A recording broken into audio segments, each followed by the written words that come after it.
I'm going to ask you a question. It's not a trick question or anything like that. Don't worry about it. But what I'm going to ask you is, do you think of yourself as more as a spiritual person or more of a sciencey person? Now, we are in a Buddhist centre, so maybe we're not going to get a typical response we might get out in the wide world, but nevertheless. Okay, so who would say that they feel more of a spiritual person?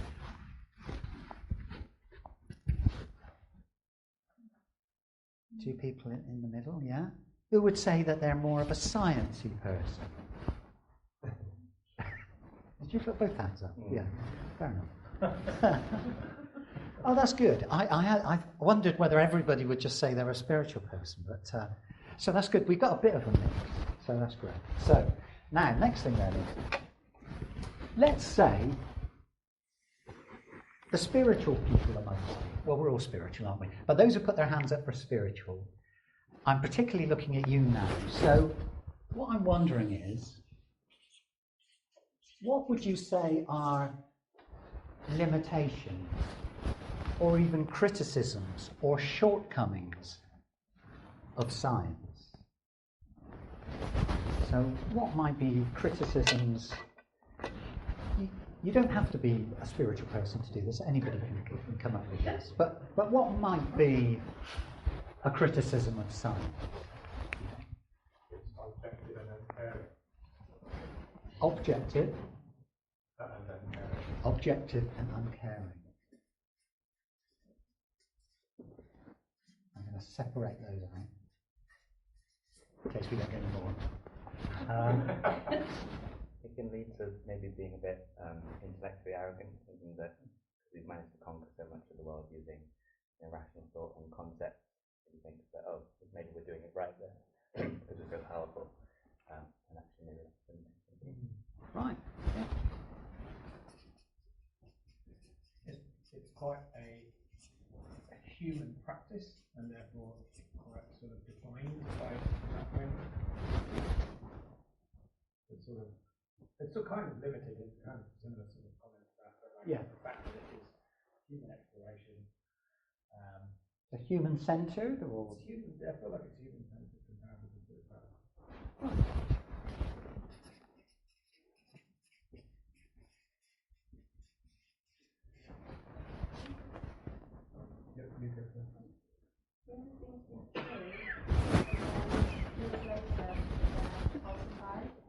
yes. So maybe it's not totally intrinsic truth. Right. There is kind of like so any truth in science is like a provisional truth, isn't it? Until we've got a better answer. Yeah. Yeah. So I'm going to put not definitive truth. Is that all right?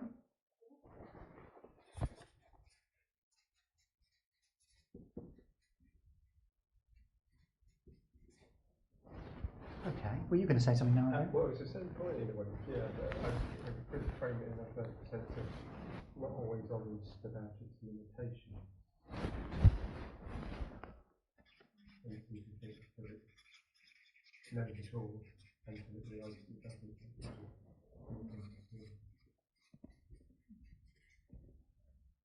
Yeah, you can say something operates a bit characteristic like a religion. Knows it all. Yeah. Any other thoughts? Yeah. The scientific tradition dividing the first reaction into units, subtraction and holistic. I'll put not holistic. Is that right?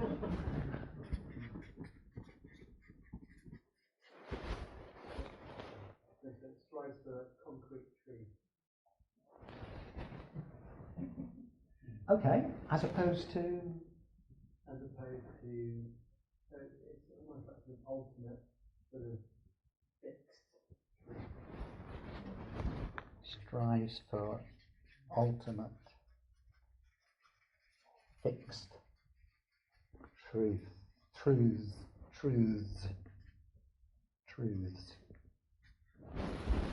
I was going to say, it feels like science is more outcome focused, like looking for definitive outcome. However,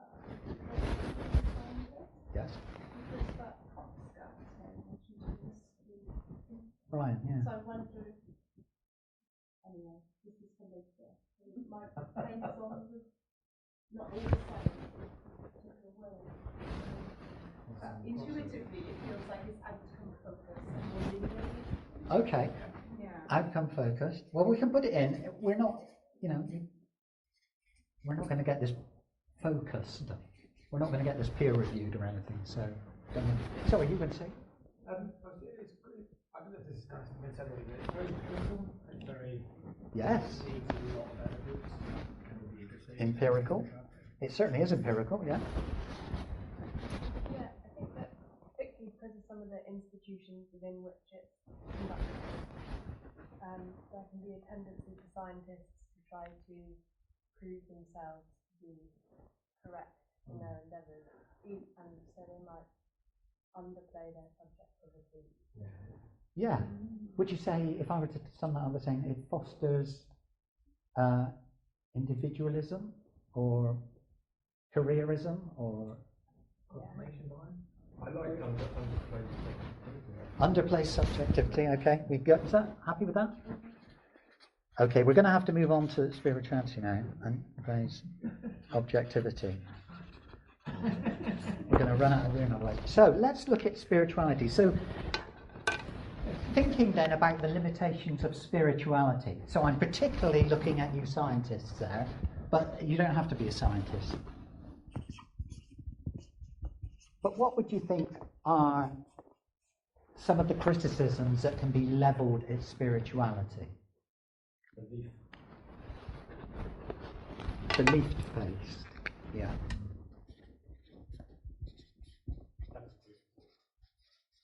Sorry? Yes, yes.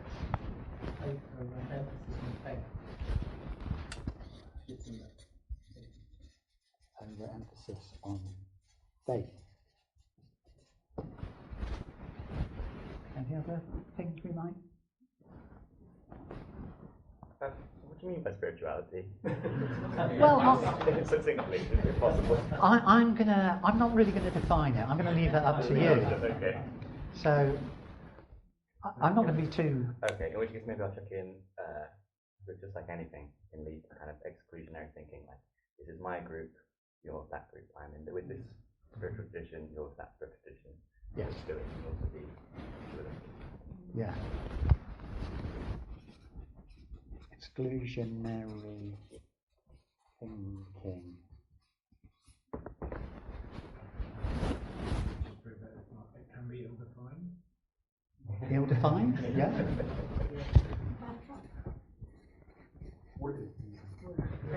Woolly.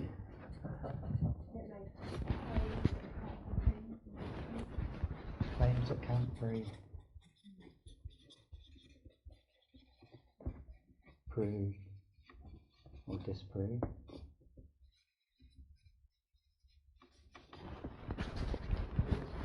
It's all made up and human creation. Yeah. All made up. I'll put that in quotation marks. All made up. Human creation.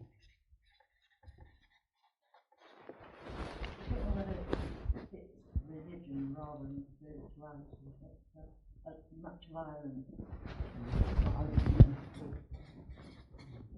Yeah. Or even a tendency towards like kind of doctrinal thinking and orthodoxy and hierarchy, and then some of the other. Orthodoxy, hierarchical.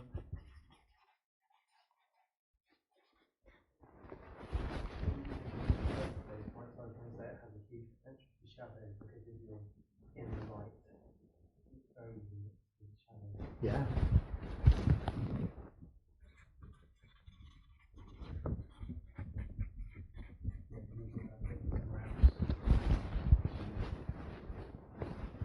Trying to get somewhere else, aspire, break through the wonderful world of light. And actually, well, I suppose there's that What's spiritual bypassing? Where I might sort of think, oh, I'm doing this, I'm aspiring to a life, I'm going to, in a minute, I'm going to, achieve wonderful things in my life. Wonderful. I'm not paying attention to the fact of actually what's actually going on. Right. What's my conflicts, failings, and difficulties, Yeah. and so on. Yeah.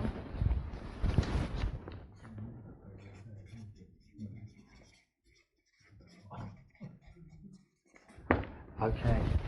Well, we're doing well for criticism. So let's come at it slightly different then.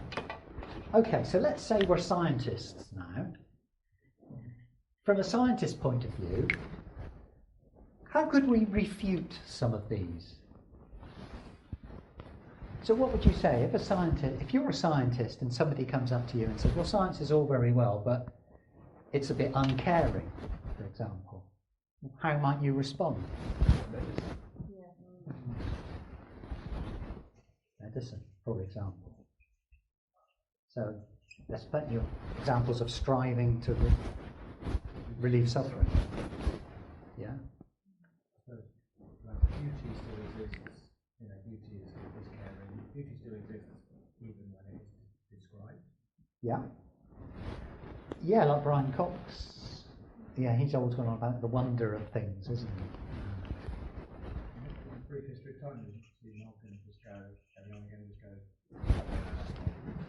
All right.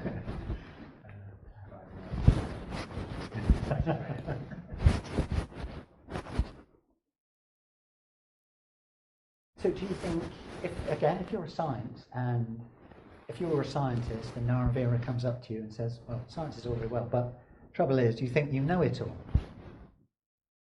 How might you refute? I think good scientists do, they actually know what they don't know. I think lots of the criticism people throw at science is possibly,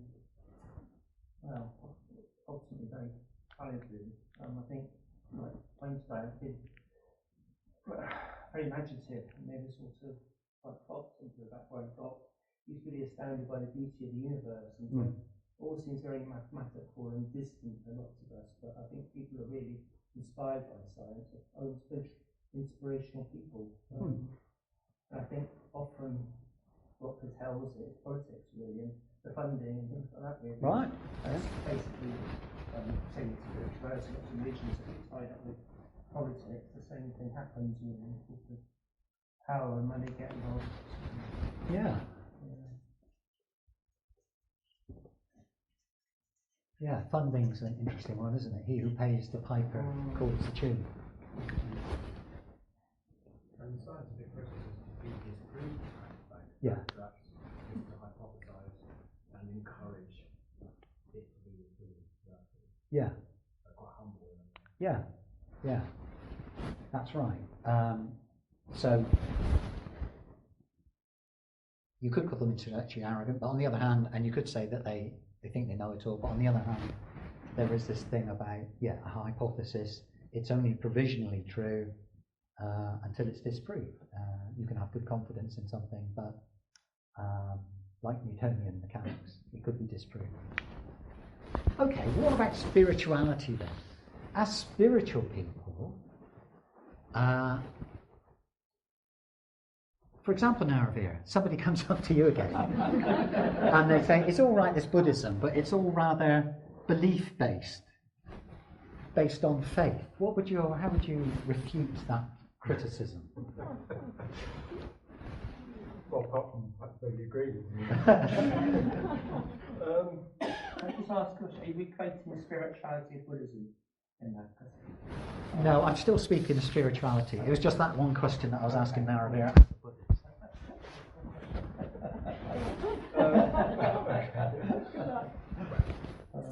How would I? Well, I might counter that with saying, well, isn't to some extent most things belief-based?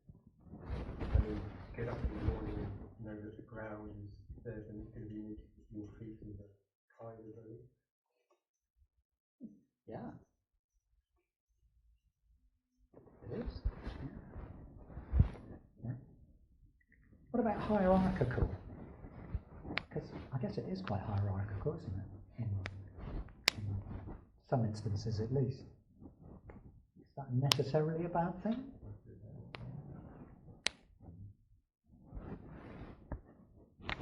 So we could say not necessarily bad. Question mark? Well, let's say if you were in the army, the armed forces, I think it's good to have a hierarchy personally, rather than everybody else saying, let's invade. No, let's not invade. No, I'm going to invade on my own. So in some circumstances, you do need a hierarchy. In our movement, we have a hierarchy of sorts. We've got, for example, a college of preceptors. We don't necessarily, certain individuals make a decision about who's ready to be ordained and who's not ready to be ordained. So there is a hierarchy. Is that hierarchy or is that just sort of function? Because I don't need to it. You wrote it. No, not really. No.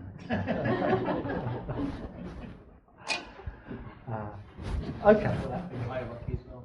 Sorry? I struggle with that. It's called being called hierarchy as well. Yeah. It's just a very interesting thing to explore, I think. You can have two kinds of hierarchy though, right? One where it's like just one where it implies that someone's got something over the other person, like he's inherently better or whatever, and the other where it's just simply, I think I said it's a functional, he's in different places in that factory or something. Yeah. Okay, yeah. All right, well I'm going to leave it there because we could go on for some time. But I just wanted to kind of explore some of the potential criticisms and so on that each might have of the other. We're talking about Buddhism and spirituality, of course. But we do, one thing that's already been drawn out, not least by Pamapala, is perhaps drawing a distinction between Buddhism on the one hand and other forms of spirituality. So it can sometimes seem that the scientist and the spiritual person are in two distinct camps. On the one hand, scientists might feel that they are seeking answers to the mysteries of the universe by keeping their feet firmly on the ground, and maybe look with disdain at the faith without evidence of the spiritual person. On the other hand, the spiritual person might, while seeking answers to their own questions, perhaps looks condescendingly on the scientist's faith in materialism, for example. And certainly I've heard those criticisms from Buddhists. But are these characterisations accurate? And more importantly, do we risk joining one of these camps, thereby isolating ourselves from tools and knowledge that could help us on our own path? So, when talking about spiritual person, I could have said seeking answers to the mysteries of the universe or the nature of reality. But while this might be true for Buddhism, seeking answers to the mysteries of the universe, seeking the nature of reality, and indeed for science, for that matter, I don't think it's necessarily true for all forms of spirituality. Buddhism seeks to find the true nature of reality and tells us that with this realization we will become perfectly compassionate, kind, and generous. Fortunately, it also purports to give us the tools to achieve this. Science also seeks the truth and also has techniques and methodologies by which it aims to achieve this. The Dalai Lama argues that science and Buddhism share the same commitment. He said, to keep searching for reality by empirical means and to be willing to discard accepted or long-held positions if our search finds that the truth is different. So this is what he says in terms of Buddhism and what it shares with science. Both are willing to discard accepted or long-held positions if we find that the truth is different. In fact, I would argue there seems to be remarkable convergence with cutting-edge science and Buddhist thought. One of the most important, most subtle and difficult to elucidate teachings of Buddhism is shunyata, I think, which is translated as emptiness or voidness. Although personally I quite like the term zero-ness. Shunya actually means zero, so shunyata literally translated as zero-ness. So shunyata describes how nothing possesses an essential, enduring identity. It is difficult to describe in part because, as Vasantra says in his book Meeting the Buddhas, our experience is ungraspable, and even concepts of Buddhism do not capture the truth of things. The challenge of this teaching is summed up for me by this zero-ness. For example, when we speak about zero apples,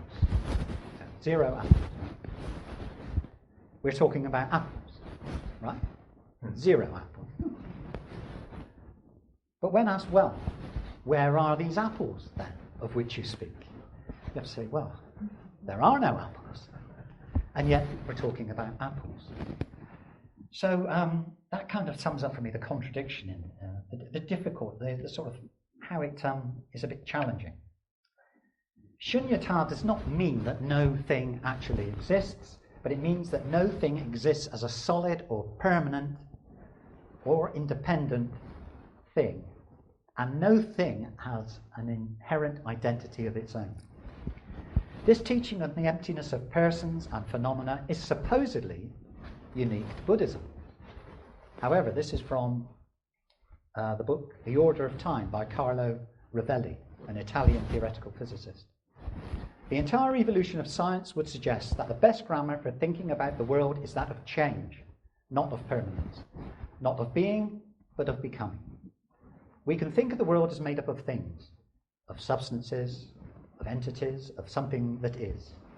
Or we can think of it as made up of events, of happenings, of processes, of something that occurs, something that does not last and that undergoes continual transformation, that is not permanent in time.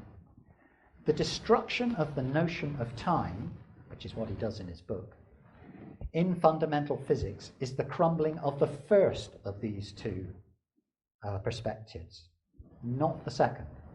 It is a realization of the ubiquity of impermanence. Another reason the concept of shunyata is difficult is because it is not obvious from our everyday experience. Our everyday experience is very much of things, toothbrushes, cars, other people, cats, things like that, apples. They appear pretty permanent and enduring, and to have their own identity. But this is not the case. And in part this is explained as follows. So this is somebody that I've quoted before, our old friend Richard Dawkins. So he says, if solid things are mostly empty space, why don't we see them as empty space? Because, as you're probably aware, anything is mostly empty space. The amount of actual matter is minuscule, and the matter itself is actually probability waves anyway, so it's not actually a hard physical thing. So that being the case, why don't we see it as empty space? Why does a diamond feel hard and solid instead of crumbly and full of holes? The answer lies in our own evolution. Our sense organs, like all our bits, have been shaped by Darwinian natural selection over countless generations. You might think that our sense organs would be shaped to give us a true picture of the world as it really is. It is safer to assume that they have been shaped to give us a useful picture of the world, to help us to survive. In a way, what sense organs do is assist our brains to construct a useful model of the world, and it is this model that we move around in. It is kind of a virtual reality simulation of the real world. Neutrinos can pass straight through a rock, but we can't. If we try to, we hurt ourselves. When constructing its simulation of rock, the brain therefore represents it as hard and solid. It is almost as if our sense organs are telling us, you can't go through objects of this kind. That's what solid means. That's why we perceive them as solid. In the same way, we find much of our universe, as science discovers it, difficult to understand. Einstein's relativity, quantum uncertainty, black holes, the Big Bang, the expanding universe, the vast slow movement of geological time, all these things are hard to grasp. No wonder science frightens some people. But science can even explain why these things are hard to understand and why the effort frightens us. We are jumped up apes, and our brains were only designed. Should give them a black mark there. You shouldn't really say designed in terms of evolution. But I would hate to criticise Richard Dawkins, but nevertheless. And, and our brains were only designed to understand the mundane details of how to survive in the Stone Age African savannah. So like Buddhists, scientists find reality hard to understand, hard to get your head around, because we have evolved to simply survive and procreate on the African savannah. And what we see in experience of the world, what we in fact take to be the world, is in fact an image created for us from our brains. How could it be otherwise? Whatever it is, photons of light, waves of sound, hit our sense organs, and it's converted into electrical signals. All our brain receives is electrical signals. From those, it has to try and figure out what that means. And it builds this picture that you see, this image, this world that we're living in. But that is really what it is. What you're looking at now is what your brain has created for you from the electrical signals it is receiving. It is not the real world. When a dog's brain creates a simulation of the world for its host, it will be quite different, much more built around sense. Or imagine a bat flapping around. It relies, famously they're not very good at eyesight, have they? They rely on echolocation. So their world, that they perceive it, that they build up, the image they have in their minds, is all built around echolocation. And it's very difficult to imagine what that might be like. But that's their world. But it's not the world. It is a useful representation of the world provided for us, or dogs, or the bats, by our brains. The concept of what we take for the real world not actually being real is again very similar to Buddhist thinking, where it's clear that we can only ever experience the external world second-hand via our sense organs and never the thing itself. I just finished reading a book called Being You, A New Science of Consciousness by Anil Seth, and he talks about consciousness and self. And he talks in great length about how this image that we have of the world, that we see, we hear, is built up. It's very, very interesting. And he says, well, if you like that sort of thing. And he says, the entirety of perceptual experience is a neuronal fantasy that remains yoked to the world through a conscious making and remaking of perceptual best guesses or controlled hallucinations. So that's what he talks about in his book. What we experience as reality is actually what he's calling a controlled hallucination. I had experience of this on Sunday, actually. I was in the car wash, obviously in my car, and I was sat there, me and the dog, and the big roller things were moving, and it was very much as if my brain was insisting that the car was moving forward and the whole car wash was staying still. That's what my hallucination was telling me.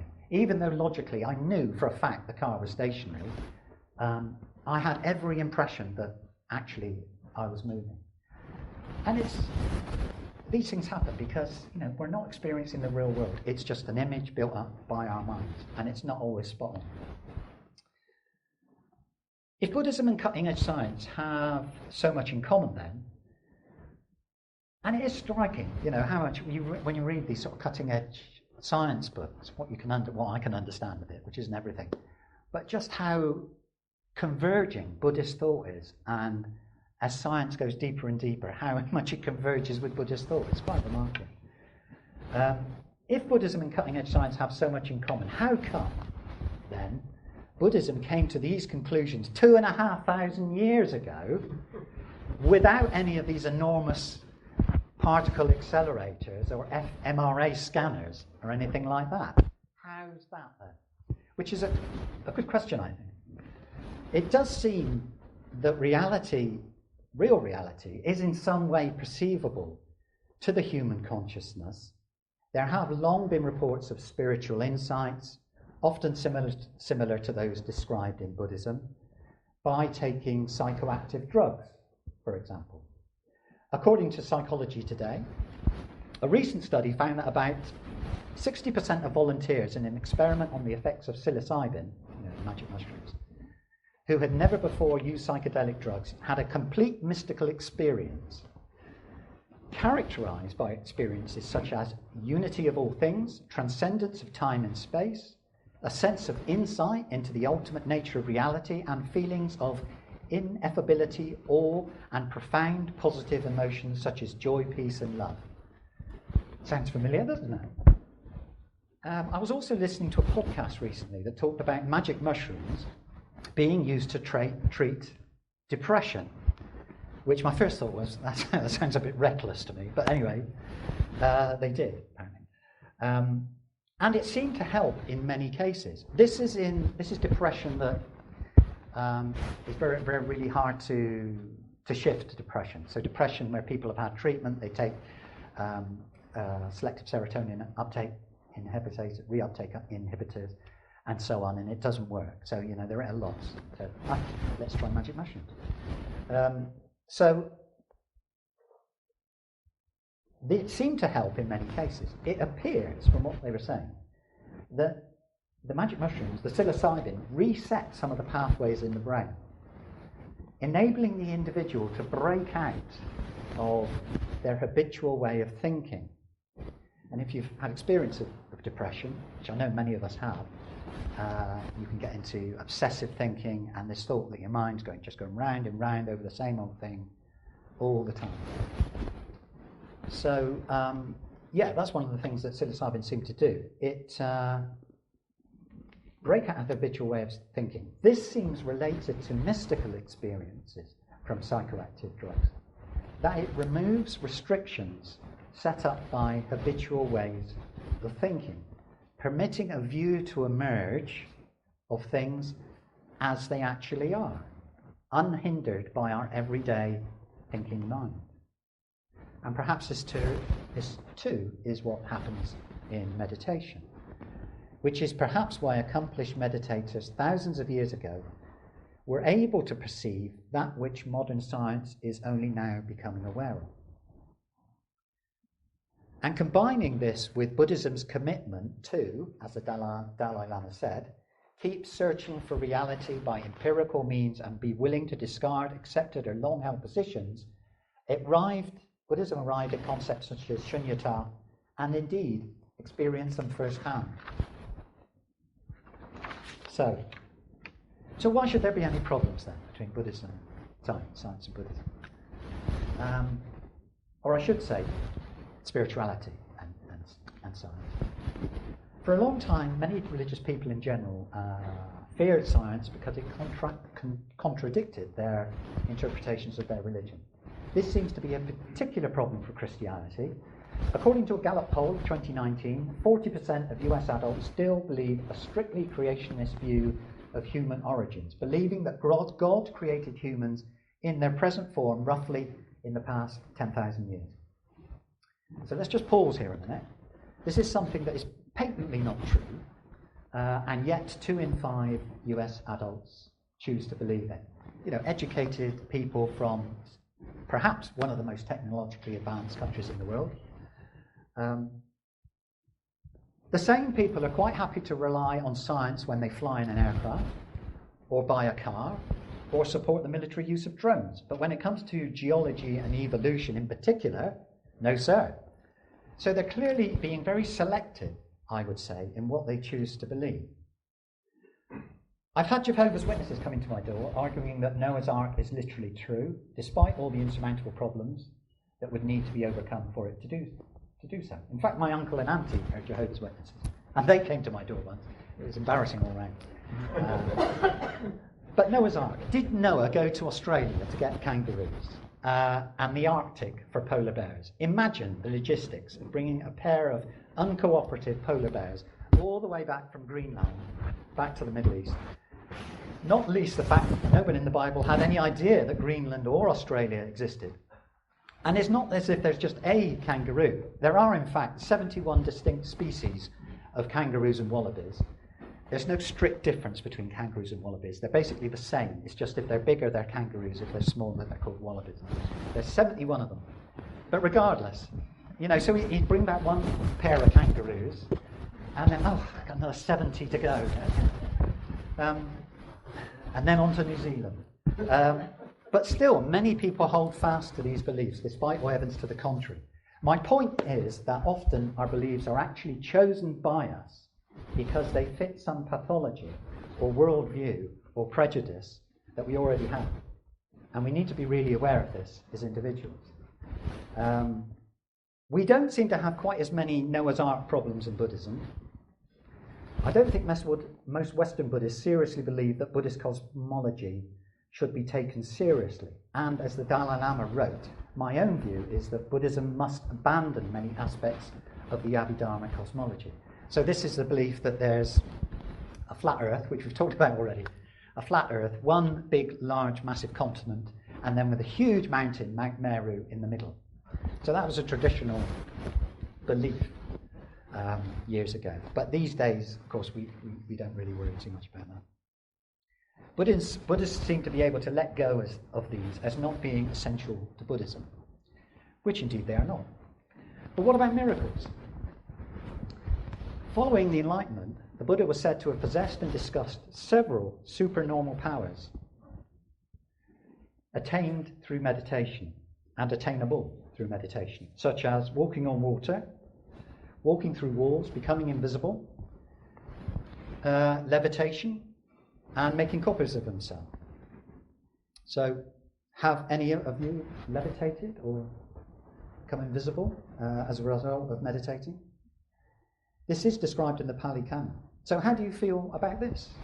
Do you think we should be taking this literally? Should we take miracles seriously? I think science would have a clear view on that. Again, though, we can argue that these things are not essential to Buddhism. The goal of Buddhism is, after all, not invisibility. So maybe we can let that go. But it is in the Pali Canon. But science can also challenge how we would like to think about ourselves. This is from Yuval Noah Harari, 21 Lessons for the 21st Century. Scientific insights into the way our brains and bodies work suggest that our feelings are not some uniquely human spiritual quality. They do not reflect any kind of free will. Rather, feelings are biochemical mechanisms that all mammals and birds use in order to quickly calculate probabilities of survival and reproduction. Feelings aren't based on intuition, inspiration, or freedom. They are based on calculation. When a monkey, mouse, or human sees a snake, fear arises because millions of neurons in the brain swiftly calculate the relevant data and conclude that the probability of death is high. Feelings of sexual attraction arise when other biochemical algorithms calculate that a nearby individual offers a high probability of successful mating, social bonding, or some other coveted goal. Moral feelings, such as outrage, guilt, or forgiveness, derive from neural mechanisms that evolved to enable group cooperation. All these biochemical algorithms were honed through millions of years of evolution. If the feelings of some ancient ancestor made a mistake, the genes shaping these feelings did not pass on to the next generation. We usually fail to realize that feelings are in fact calculations because the rapid process of calculation occurs far below the threshold of awareness. We don't feel the millions of neurons in the brain computing possibilities of survival and reproduction. So we erroneously believe that our fear of snakes, our choice of sexual mates, or our opinions about the European Union are the result of some mysterious free will. And some might find this view challenging, that our emotions are merely the outputs of biological algorithms shaped by mindless yet ruthlessly efficient evolution over millions of years, and best suited to ensuring hunter-gatherers survive and reproduce in a pre-industrial world. But to be honest, to me it makes perfect sense.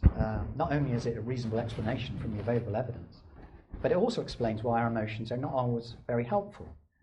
Not helpful in making ourselves and other people happy, for example, and why we have to work with them in practices such as the Metta Bhavana and Buddhist ethics. We know that we have to work with our emotions. But the big one, I suppose, is, that's not big enough, the big one is rebirth. Rebirth has been a part of Buddhism since its inception and is still accepted by the vast majority of Buddhists. In the West, opinions among Buddhists seem more mixed, and there have been strong, and I would say healthy debate within our movement. There have been scientific studies of rebirth and/or reincarnation, but many have dismissed these as naive and not scientifically rigorous. Although in fairness, I think it's quite a difficult thing to be able to examine this with scientific rigor. But the scientific consensus is, like God, heaven, and other forms of afterlife, rebirth is, at best, unproven. Is acceptance of rebirth simply acceptance of dogma?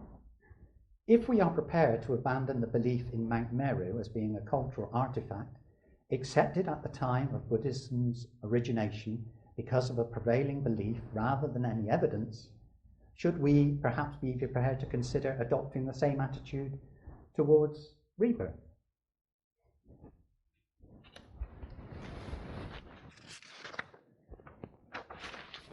Okay, I've not yet got to the central question, really. This series of evenings is all about perceived dichotomies. A dichotomy being a division or contrast between two things that are or represented as being opposed or entirely different. So science, spirituality.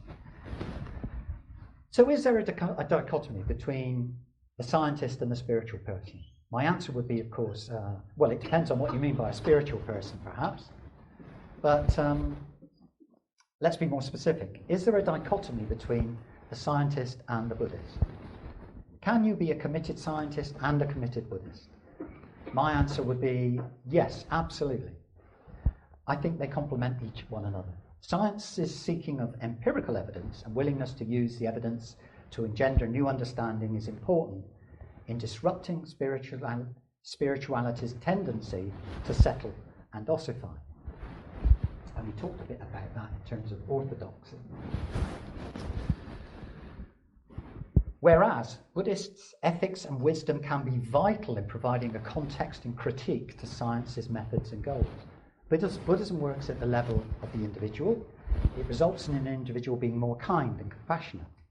Then, of course, that's a positive outcome. But Buddhism acknowledges the failings of samsara, ordinary existence, remain and cannot be changed. Impermanence, insubstantiality, and unsatisfactoriness will always remain, as the politicians like to say these days, baked in. But individuals, groups of individuals, and even all individuals can alleviate their suffering from them by following Buddhism, thereby reducing suffering in the world. Science, I would argue, has two aims. First, to understand how things are simply for its own sake. Secondly, to make the world a better place by improving healthcare, extending life, increasing leisure time, reducing physical labour, and so on. The assumption is that this reduces suffering and or increases human happiness.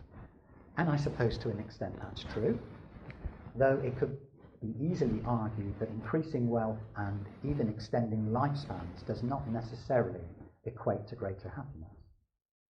Unfortunately, science and technological advances have provided the means to create the environmental catastrophe we all now face. However, I would argue that this is not a failure of science so much, rather a failure of ethics. In the same way that science has led to the creation of wealth that could easily house, feed, and provide good health care for all, but instead we seem to have created a world of unparalleled inequality. In both cases, science created the means, but it was up to us to choose how we use these means. Science doesn't truly transform the individual in the way Buddhism does. Educate, yes, but transform, no. Science can provide understanding, but Buddhism provides transformative experience as well. In a sense, science is inevitable due to human nature. Even flint knappers from the Stone Age were forever looking for better ways to improve their tools and their methods. But without ethics, we end up with the disaster that now confronts us and our descendants. Science needs Buddhism. The world needs Buddhism. I'm going to leave the last word to the Dalai Lama. The great benefit of science is that it can contribute tremendously to the alleviation of suffering at the physical level. But it is only through the cultivation of the qualities of the human heart and the transformation of our attitudes that we can begin to address and overcome mental suffering. In other words, the enhancement of fundamental human values is indispensable to our basic quest for happiness. Therefore, from the perspective of human well-being, science and spirituality are not unrelated. We need both, since the alleviation of suffering must take place at both the physical and the psychological levels. Thank you very much.